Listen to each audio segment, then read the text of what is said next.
और दोस्तों, कैसे हो?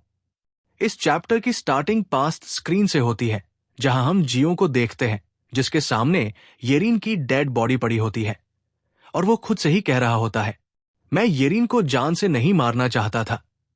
ये आखिर कैसे हो गया? तभी वहां जियो को दूर खड़ी मीहो दिखाई देती है, जो ये सब देखकर शॉक हो जाती है। लेकिन तभी हम प्रेजेंट का स्क्रीन देखते हैं, जहां जियो, जो पहले बेहोश था, अब जाग जाता है। वो इस वक्त हॉस्पिटल में होता है और उसके बगल में मीहो भी सोई होती है। अगले दिन हम एक न्यूज रिपोर्टर को देखते हैं, जो जियो के अपार्टमेंट में हुई उन सभी इंसिडेंट के बारे में बता रही होती है। वहां से हमें येरिन की मदर का नाम पता चलता है, यून झाई किम, जो कि एक नेशनल जूडो एथलीट थी और उसने लगभग 14 लोगों को उस अपार्टमेंट में मारा था। पुलिस अभी उस पूरे अपार्टमेंट में इन्वेस्टिगेट कर रही है। अब नेक्स्ट स्क्रीन में हम हॉस्पिटल का सीन देखते हैं, जहां वही पुलिस ऑफिसर आती है जिसे हमने लेक के पास देखा था। वो जियो से बात कर रही होती है और बताती है, कल रात मेरे कुछ पुलिस ऑफिसर जियो के अपार्टमेंट में चेकिंग करने के लिए आए थे, क्योंकि लोगों की शिकायतें आ रही थी कि वहां बहुत ज्यादा आवाजें हो रही थी। लेकिन जब हमारे ऑफिसर्स वहां पहुंचे तो उन्होंने देखा कि यून झाई किम, जो कि येरिन की मदर है, वो जियो पर अटैक कर रही थी। ऑफिसर्स ने उसे वही गिरफ्तार कर लिया और वो अभी जेल में है। एक जियो ही है जो सर्वाइव कर पाया, बाकी सभी लोग उस अपार्टमेंट में मारे जा चुके हैं। ये सुनकर जियो काफी ज्यादा चौंक जाता है, क्योंकि उसने अपनी आंखों से देखा था कि येरिन की मदर तो उन मॉन्स्टर के हाथों मारी जा चुकी थी। इसीलिए वो ऑफिसर से पूछता है, क्या वो सच में जिंदा है? ऑफिसर उसे बताती है कि वो अभी जेल में बंद है। अब वो जियो से पूछती है कि आखिर उस अपार्टमेंट में उस रात क्या हुआ था। जियो उसे सब कुछ बताने लगता है। जब मैं अपने अपार्टमेंट में गया तो अचानक वो औरत वहां आ गई और मुझ पर अटैक कर दिया। जैसे ही वो मुझे जान से मारने वाली थी, तभी वहां बहुत सारे लोग आ गए और उन्होंने उस औरत पर हमला करके उसे मार दिया और फिर उसे एक रूम में बंद कर दिया।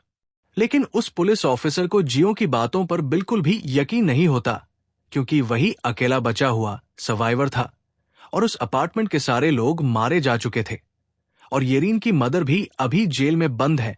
इसलिए उसे लगता है कि शायद जियो को उस इंसिडेंट से बहुत बड़ा सदमा लगा है, इसीलिए वो ठीक से जवाब नहीं दे पा रहा है। ऑफिसर ये सारी बातें अपनी बुक में लिख रही होती है।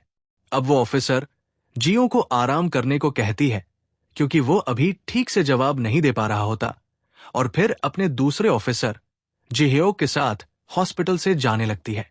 यहां जिह्योक अपनी सीनियर ऑफिसर से जियो से और पूछताछ करने का सजेशन देता है, लेकिन सीनियर ऑफिसर कहती है कि शायद जियो के सर पर चोट लगी है, इसलिए वो सब कुछ भूल गया है और उससे और क्वेश्चंस करने का कोई फायदा नहीं है।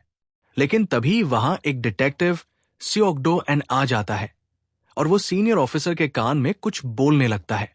जिह्योक को लगता है कि सीनियर ऑफिसर उसे इस जियो वाले केस में इन्वॉल्व नहीं करेगी, इसलिए वो उनसे बात करता है कि उसे भी इन्वेस्टिगेशन करने दिया जाए। लेकिन सीनियर ऑफिसर उसे मना कर देती है और उसे वही सुसाइड केसेस को चेक करने को कहती है, जबकि डिटेक्टिव सियोकडो एन इस जियो वाले केस को संभाल लेता है। इसके बाद सीनियर ऑफिसर डिटेक्टिव के साथ वहां से चली जाती है और जिह्योक बहुत गुस्सा हो जाता है कि उसे फिर से नए केस में इन्वेस्टिगेट करने का मौका नहीं मिला। तभी सीन शिफ्ट होता है, जहां मीहो हॉस्पिटल में आती है और जियो के रूम में पहुंचती है। वो जियो के लिए खाना लाई होती है। मीहो उससे उसका हाल पूछती है, लेकिन जियो बिल्कुल चुप रहता है।